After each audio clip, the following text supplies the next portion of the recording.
You're listening to Not Bad Advice, where our goal is to offer perspective that helps you improve one aspect of your life at a time.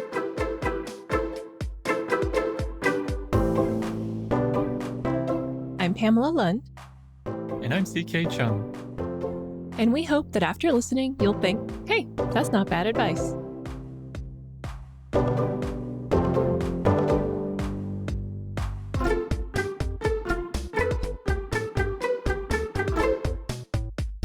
We talked about habit trackers a little bit last week in our episode about achieving big goals without punishing yourself into working on them.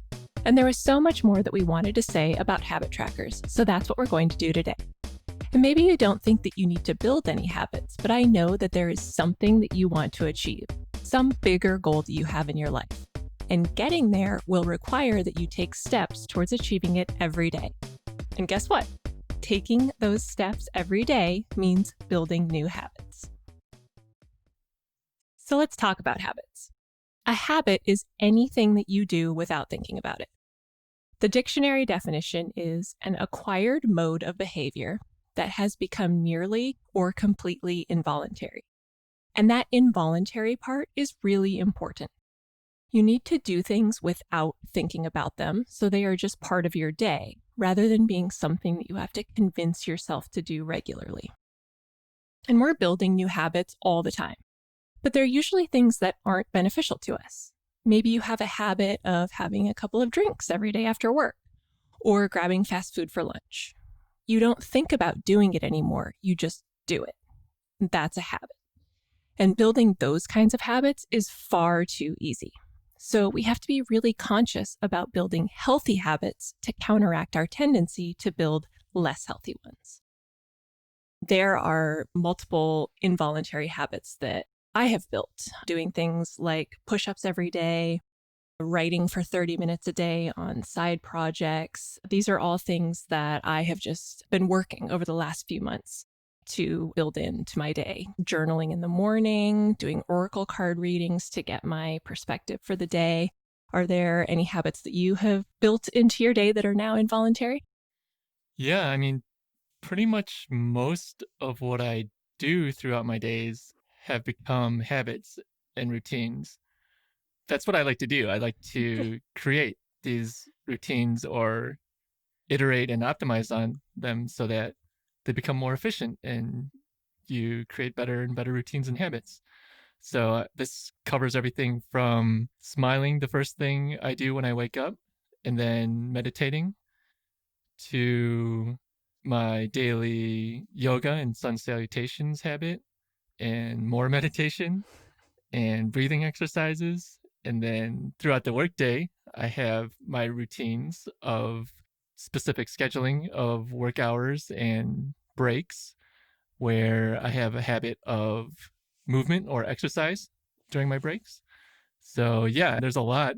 And if we want to zoom out from there and talk about why we have habits or why we develop habits involuntarily. Let's do it. So a habit could be something as simple as opening a door. Imagine if you had to learn how to open a door every time you encountered one.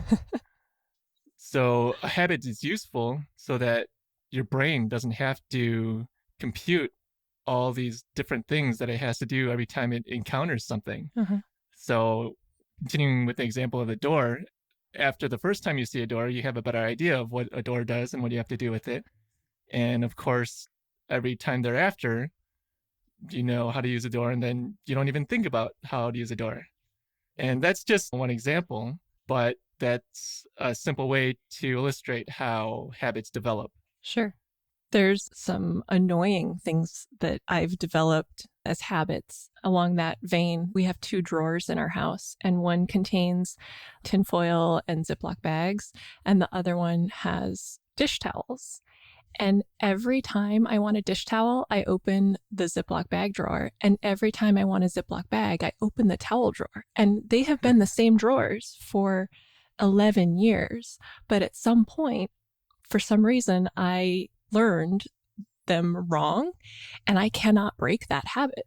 That's something that my brain learned, and it is now impossible for me to change that. Yeah, that's interesting. I'm trying to think of how you can go about changing that? Do we want to get into that now? Sure, why not? The only thing that I can think of is to put a Post-it note on it so that I think about it before I do it, because that's Right, what a habit is. It's something that you don't think about before right, you do it. So I need a pattern interruption. right. Is that what you're going to say? Yeah, basically, if you want to break down a habit, you can break it down into three foundational parts, which are the trigger or the cue. Mhm. And then the second part is the habit or the activity, the routine. And then the third part is the reward. So with every habit, there's a trigger, the routine, and then the reward. So with your example of the drawers, the trigger is that you need something. Mhm. So there's not really anything you can change about the trigger or the cue. Mhm. And then the activity or the routine is to open the drawer. And in your case, it's the wrong drawer. Mhm. And then if it's the wrong drawer, obviously you don't get the right reward. Right. So then there's some dissonance there. And I'm not sure exactly how that works and why you keep doing that. So I think in this case, you need to focus on the activity or the Yeah. actual routine.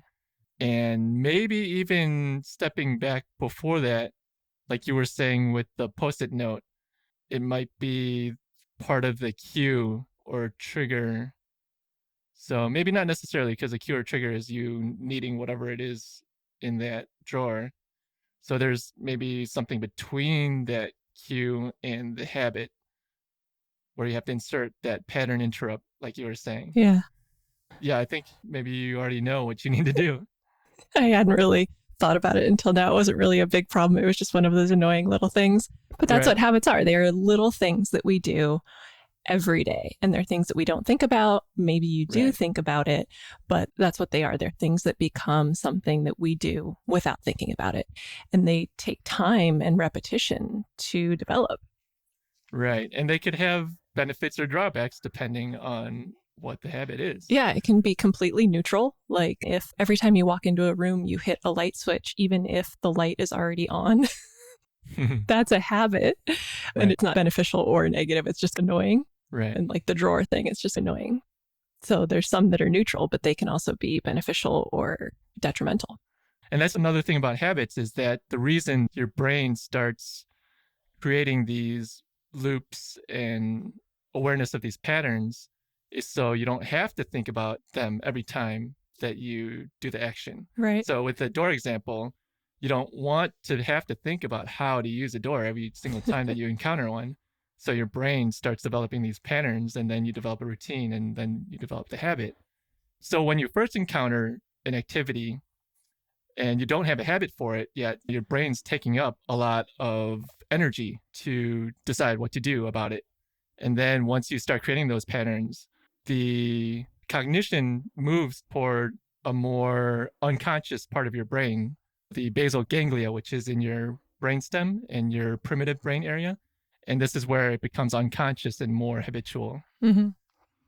And so the way that we develop unconscious habitual habits that we want to develop is by creating consistency and accountability, because we have to do them over a long period of time and with repetition. And Right. that sounds simple, and it is, it's easy, but people think there's no way that something that simple and easy could lead to achieving big goals. But we achieve big goals by consistently working on them every day. And consistently working on something every day requires a habit, or else you do put too much thought into, like, oh, I need to sit down and write today, or oh, I need to work out today. You end up taking more mental energy or even physical energy in some cases to get yourself to do the thing that you want to do because you're not Mhm. making it automatic.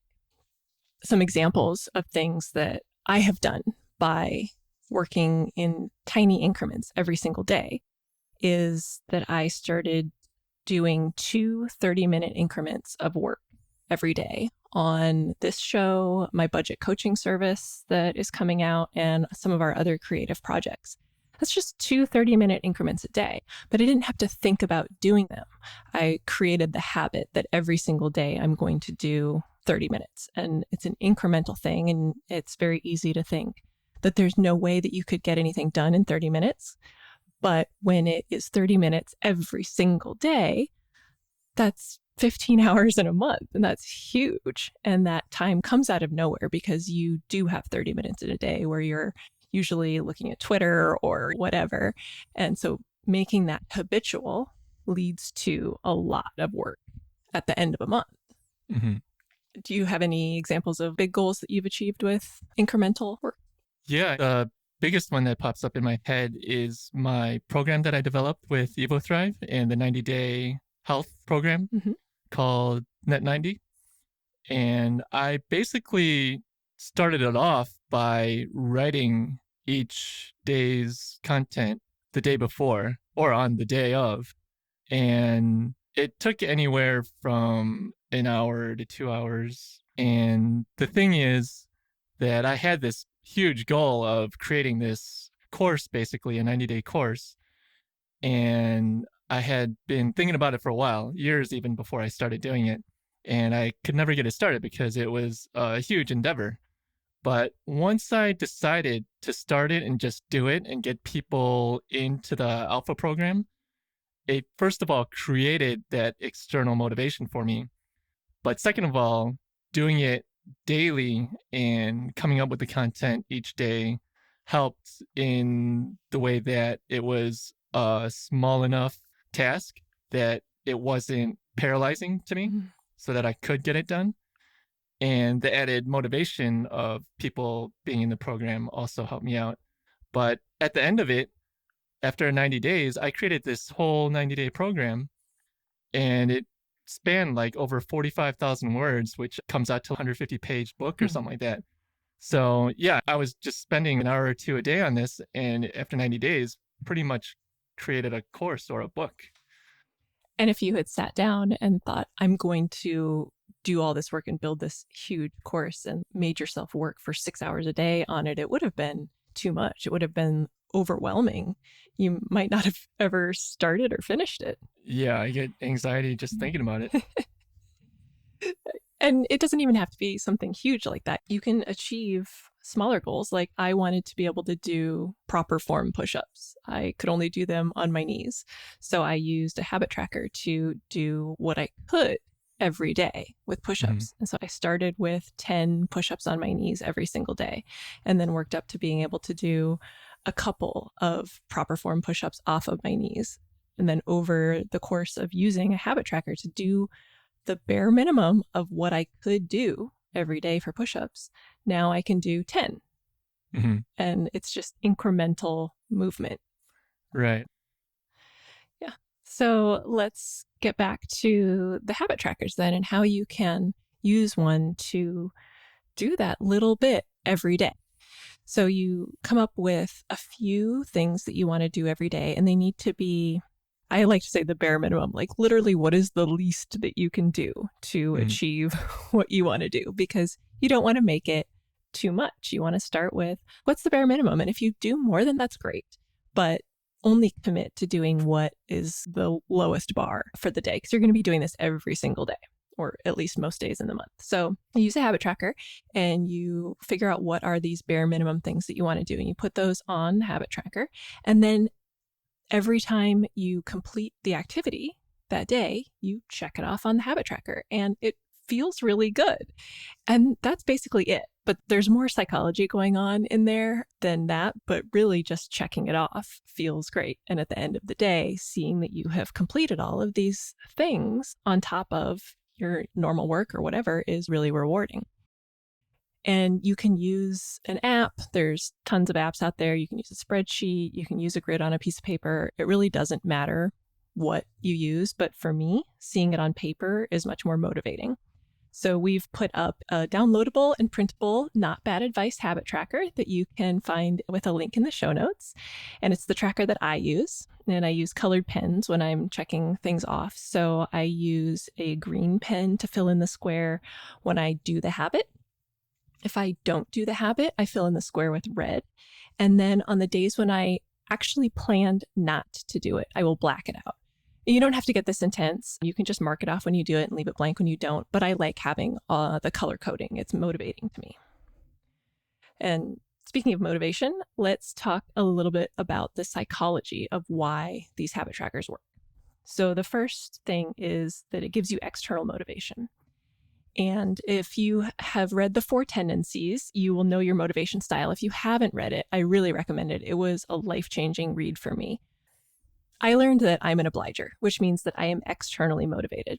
I find it very difficult to do anything without being accountable to someone else, or at least without the task being witnessed by others. So that's why habit tracking works so well for me. It gives me external accountability and motivation, both because of the tracker itself, but also because I know that CK can see it hanging on the wall. I don't think you actually pay any attention to it. Do you ever look at it? Yeah, I look at it every once in a while. It's right next to where we eat dinner, so he can't miss it. I glanced at it. Yeah. So honestly, just knowing that you could look at it and be like, you haven't done anything for 3 days. What are you doing? That's motivating to me. Mm-hmm. So that's what it means for me to be an obliger. But CK, when you went through the test for the Four Tendencies, you're a questioner, which means that you are very internally motivated and you don't need external motivation. You actually question when people tell you to do things. So you're not very externally motivated. You just achieve things on your own when you set your mind to do them. So what do you think would be beneficial for people like you with a habit tracker?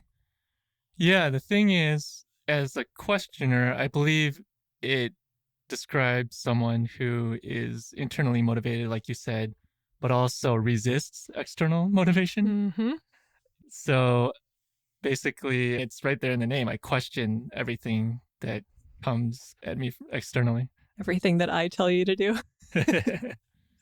So yeah, if I hear something externally or get some kind of external motivation, I have to verify it myself internally in order to be motivated. So in terms of habit trackers, I still incorporate them into some of my processes, but in different ways. So I do like using habit trackers when I start out new habits sometimes in order to give me that external reminder. So this even relates to what we were talking about before in terms of the parts of how you break down a habit, and the first part being the trigger or the cue.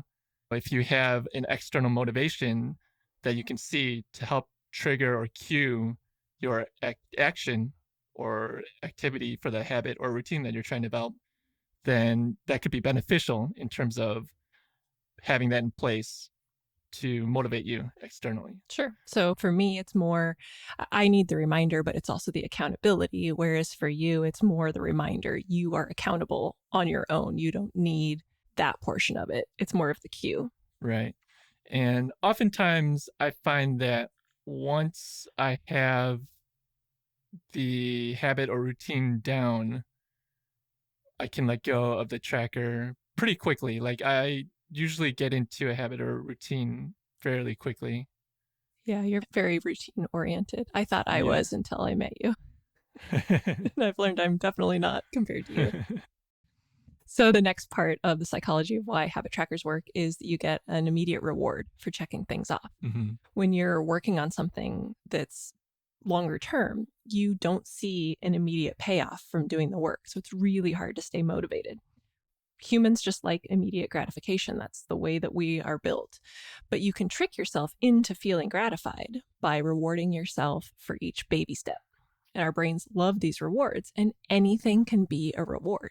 Feeling good is a reward, and believe it or not, you will feel good when you check off all your habits every day. Just simply marking something off on a sheet of paper feels really good.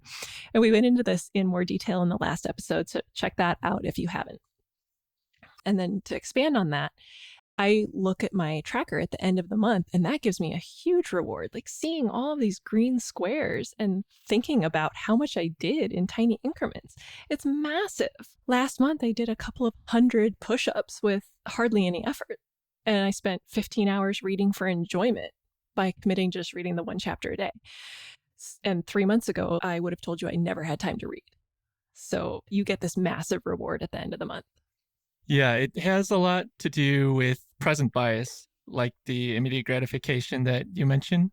Like humans, we're not very good at seeing things long term Mhm. into the future.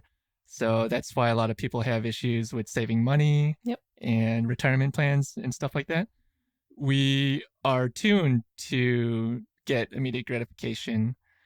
And so when you have something like a habit tracker in place, it's really beneficial in terms of allowing you to see the trend long term and to be able to zoom out and get more of a bird's eye view of things to mitigate that present bias that we have as humans. That's a really good point. Is there any other psychology that you can think of that goes into why habit trackers are successful? Anything that we didn't cover? Maybe the only other thing is, again, in relation to how you break down habits in terms of the reward part. Okay. Like you were saying, again, the gratification of seeing the chain per se, the chain of checking off your tasks. Every day. Yeah, every day. Like we mentioned it in last week's episode, the phrase don't break the chain. Mhm. Your brain likes seeing patterns. And if you have a pattern of checking something off every day, your brain wants to keep doing that. Mhm. So that becomes a reward for your brain. Yeah, it's just like if you use a pedometer or something like that, or activity tracking on your Apple Watch, if you see that every day for the last 20 days you've gotten your 10,000 steps or whatever, then if you're sitting on the couch and don't really feel like doing anything, you're going to be like, oh man, I should go out and get some steps in because I've done it every day for 20 days. Right. And then once you get into developing a habit and it starts turning into a habit, you get another psychological notion of craving the activity. Mm. And this is the place that you want to get to be able to crave the beneficial activity, because then you're seeking out the activity to give your brain pleasure and to get that reward. Yeah, the activity itself becomes the reward. Right, exactly. Yeah. So let's talk about ways that you can supercharge your habit development to make the habit stick more quickly. You could just do habits every day and check them off on your habit tracker forever. But the idea is, like we said, you want it to become involuntary. And ways that you can do that more quickly are to tie the habit to something else that you already do. So you have another cue, you have an association to the trigger.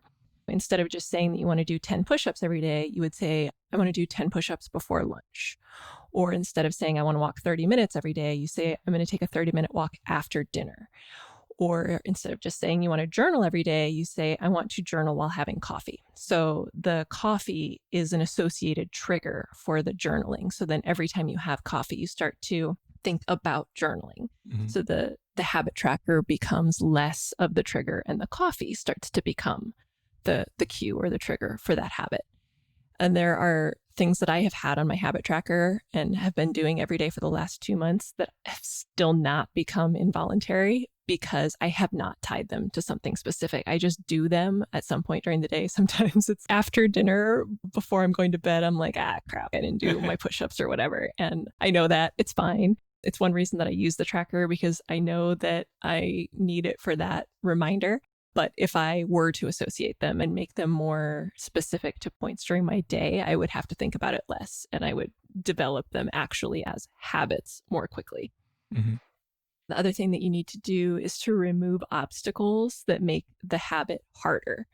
So if the habit that you want to develop is writing for 30 minutes every morning, you need to also build a habit of getting out everything that you're going to need to write the night before, so that in the morning you don't have to futz around with getting all of your stuff, because then there's going to be a whole lot more excuses of why you can't write. So you need to make sure that you can just get up and do your writing.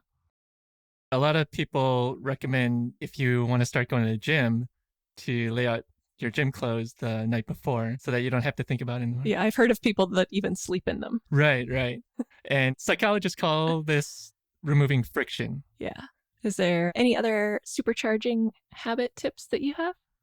The one that pops into mind is having someone else do it with you, or having someone else help you be accountable. That's good. Yeah, like a friend or even a coach. Yeah.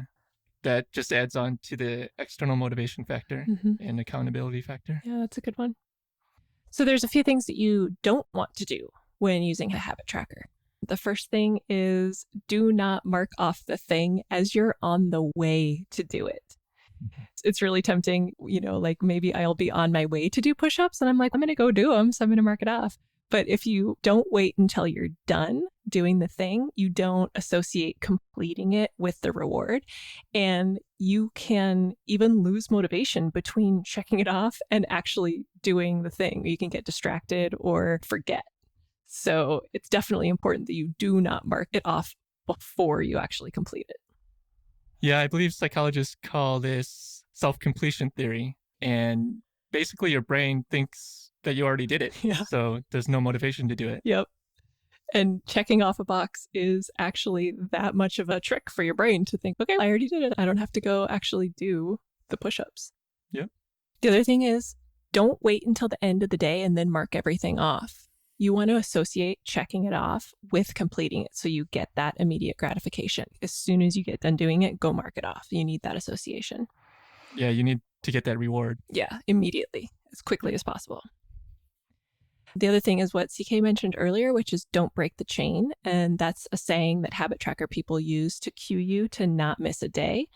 But the key there is sometimes you are going to miss a day. So if you miss one, don't let it go for two. And you also don't want to try and build too many habits at once, or habits that are too hard, or I would say even too many of the same kind of habit. You can't go from not doing any writing to committing to working on a blog post and a novel and a script every single day. That's just going to be way too much in general, but also way too much of the same thing. You're not going to have that much creative juice to do that much writing every single day. Maybe you are, but most people are not. So you want to pick a few priorities and put some fun ones in there if you want. James Clear talks about this in Atomic Habits, and he goes so far as to recommend that you only commit to things that can be completed in less than 2 minutes. CK had the 5-minute reading tip earlier, but James Clear even says to just do 2 minutes of reading every single day. And then the last one that I have is to beware of burnout. This started to happen to me a couple of weeks ago. I was really busy with work.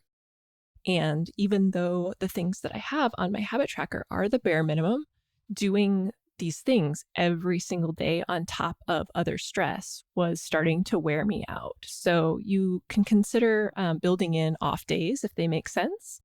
As I mentioned on my habit tracker, I black out specific days that I plan to not do certain habits. And it's a conscious choice. It's not blacking them out afterwards to pretend like I meant to skip a day when I didn't do them. It is knowing ahead of time, like I have a really busy day today, or I'm not even going to be home all day today, so I can't do these things. So I build in off days to mitigate any burnout.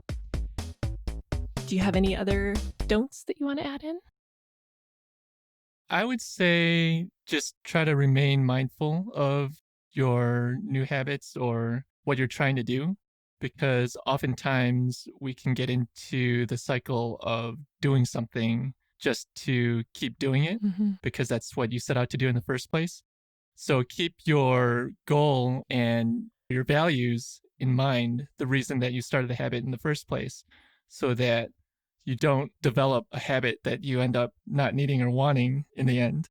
I think that's a really good point. Everything that you do should be intentional. Right. And if you are trying to build a habit that's not in line with what you actually want or in line with your values, it's going to be really hard to develop that habit, even if you do it every single day and even if you put it on your tracker and you have all the cues in place, because there's going to be some dissonance there that you're not doing something that you actually want to be doing.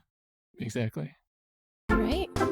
That's a good time to transition into the part of the show where I shuffle a deck of oracle cards and pull a card to see how that card can relate to what we talked about today. I like doing this because it gives me a visual to associate with a topic. And when I have a visual, it makes it easier to remember the perspective.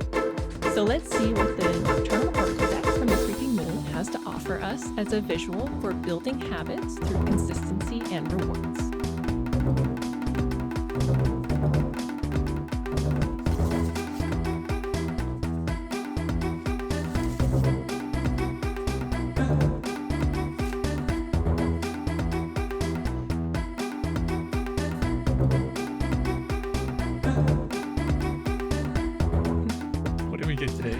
Okay. Today I pulled Datura, which is a plant. It is a nightshade. So if you know anything about nightshades, they can be poisonous. A lot of the foods that we eat are nightshades, peppers, tomatoes, things like that. And so they can be beneficial for us in small doses, but they can be poisonous in large doses. So this specific plant, when taken in small amounts, can give you visions and can be beneficial for you in small doses. But when you take it in extremely large doses, it can actually kill you. Not even extremely large. I think it's probably like a small margin of error there, like a little bit good, tiny bit more dead. So be careful with those. But what perspective I want to bring with this card is what we were talking about with the habit tracker, which is that you want to start with a small amount and do the bare minimum that you can do every day to start building that positive, beneficial habit into your life and not go overboard and have death by overcommitment. Think about those small habits, the smallest amount that will help you achieve your goals, no more, no less. That was so relevant. I'm just that good. Don't forget to check out the link in the show notes to grab the printable habit tracker. And if you found yourself thinking, hey, that's not bad advice while listening today, we'd love it if you shared the episode with your friends and rated it in iTunes. You can get in touch with us on Twitter, where I'm at Pamela_Lund and CK is at CKDisco. To find us on other platforms, visit forcesofequal.com/advice. There you can also contact us if there's something you need advice about. We would love to hear from you.